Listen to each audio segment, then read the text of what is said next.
Good morning. Are you Duma Turner? Yes, ma'am. And we are client with a formal reading of the indictment. Yep.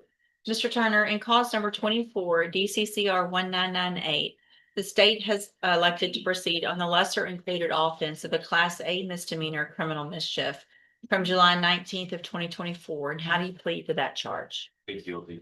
Are you pleading guilty freely and voluntarily? Yes, ma'am. And are you pleading guilty because you did what they charged you with? Yes. I have here on the tablet some documents that have your signature on them that the state has marked as exhibit number 1.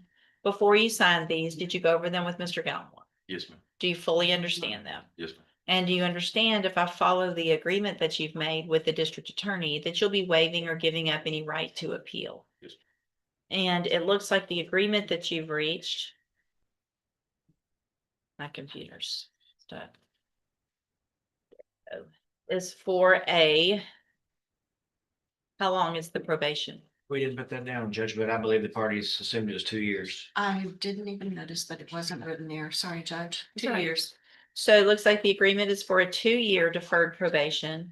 There would be a $300 fine, and you would be ordered to pay restitution in the amount of $1,141.81 and follow all of the other rules and conditions of probation. Is that your understanding? Yes. And are you, excuse me, a U.S. citizen? Yes. State tenders number 1. No objection. It's admitted. Any evidence that Mr. Turner's not competent? Yeah, Your Honor.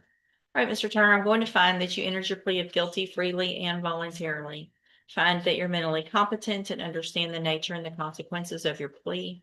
Find sufficient evidence to find you guilty. However, at this time, I'm going to follow the agreement that you made with the district attorney and defer all proceedings and place you on probation for 2 years. You're ordered to pay the $300 fine as well as the $1,141.81 of restitution and to follow all of the rules and conditions of probation.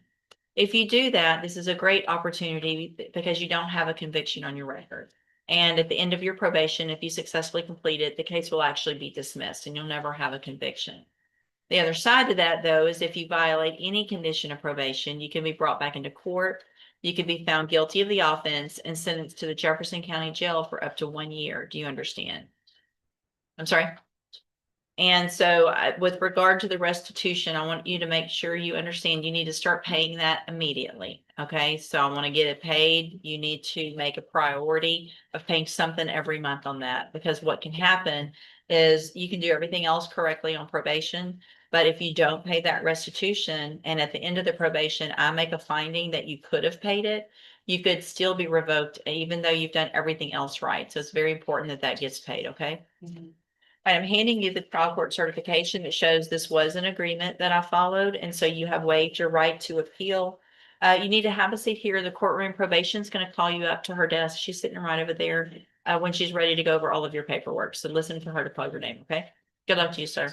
Can you see if Mr. Doyle in his, oh, there you are, Mr. Doyle. I'm sorry, on Maverick Neal to sentencing. Yes, ma'am.